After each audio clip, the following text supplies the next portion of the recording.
Salam persaudaraan dari Bukit Sandar Matahari Ledalero.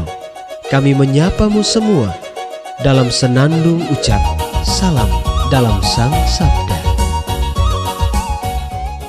Bacaan Injil dan Renungan hari ini, edisi 22 Januari 2024, hari Senin, Pekan Biasa ketiga, disusun dan dibawakan oleh Frater Hilarius Sila SPD. Selamat mendengarkan.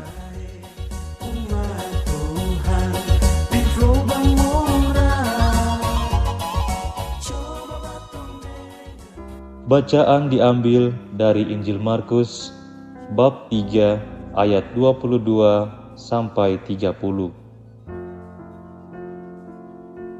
Pada suatu hari datanglah ahli-ahli Taurat dari Yerusalem dan berkata tentang Yesus, "Ia kerasukan Beelzebul." Ada juga yang berkata, "Dengan penghulu setan ia mengusir setan." Maka Yesus memanggil mereka, lalu berkata kepada mereka dalam perumpamaan, "Bagaimana iblis dapat mengusir iblis? Kalau suatu kerajaan terpecah-pecah, kerajaan itu tidak dapat bertahan.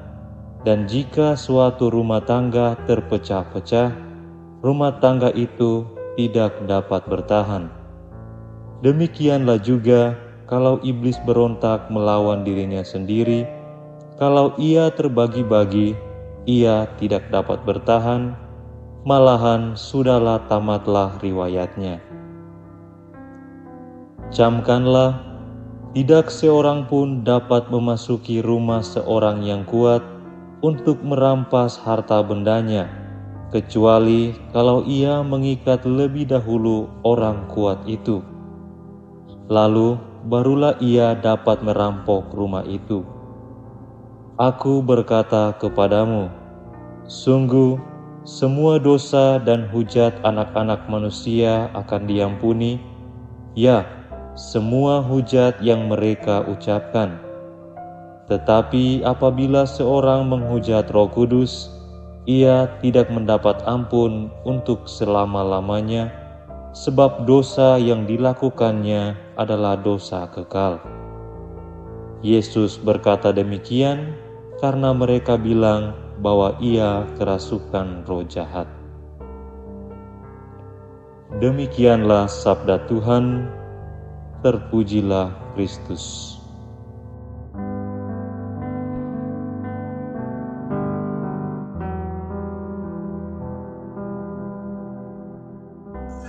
Saudara-saudari yang terkasih di dalam Tuhan, bacaan Injil hari ini memberikan kita gambaran tentang konfrontasi antara Yesus dan para ahli Taurat yang datang dari Yerusalem.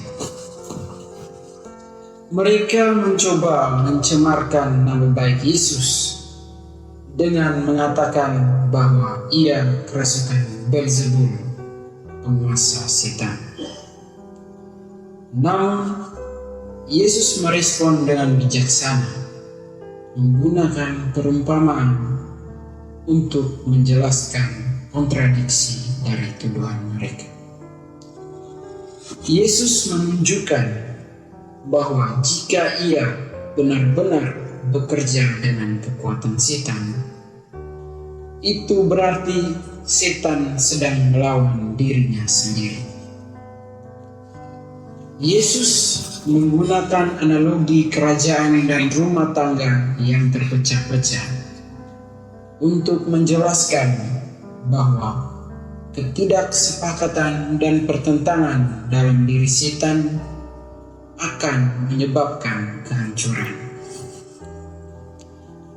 Yesus kemudian menyimpulkan bahwa iblis tidak akan bertahan jika terbagi-bagi dan bertolak melawan dirinya sendiri. Saudara-saudari yang terkasih dalam Tuhan, dalam bacaan Yesus juga menyoroti kekuatan yang dimilikinya atas setan sebagai orang yang kuat yang melindungi harta bendanya. Ia memberi peringatan bahwa untuk merampas rumah orang kuat, seorang harus mengikatnya terlebih dahulu. Ini mungkin menjadi peringatan kepada para ahli Taurat bahwa usaha untuk menghancurkan misinya sia-sia. Saudara-saudari yang terkasih di dalam Tuhan, pada akhir bacaan, Yesus menyatakan kebijaksanaan dan kasih-Nya yang tak terbatas. Ia menyatakan bahwa semua dosa dan hujatan anak-anak manusia akan diampuni, tetapi mengingatkan bahwa menghujat Roh Kudus adalah dosa yang tidak akan diampuni selama-lamanya. Ini adalah peringatan serius tentang pentingnya menghormati dan tidak menghujat karya Kudus. Saudara dan saudari yang terkasih di dalam Tuhan, pesan utama yang dapat diambil dari Injil suci hari ini adalah pentingnya persatuan, kesatuan, dan keselarasan dalam tindakan dan tujuan. Yesus menunjukkan bahwa kekuatan yang terpecah-pecah tidak dapat bertahan, sedangkan kesatuan dan keselarasan membawa kekuatan yang lebih besar. Selain itu, pengajaran tentang dosa kekal mengingatkan kita untuk menghormati dan menghargai karya Roh Kudus dalam hidup kita, dan untuk tidak menghujat atau menentang kebenaran ilahi dengan hati yang keras. Hei bersaudara, umat Tuhan di lubang murah. Sahabat-sahabat pencinta Sang Sabda, kita baru saja mendengar bacaan Injil dan renungan edisi hari ini.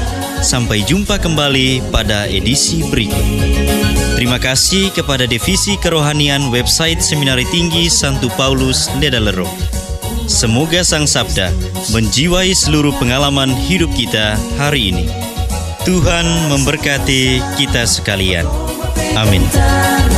Dalam satu hati, di dalam kasih Yesus.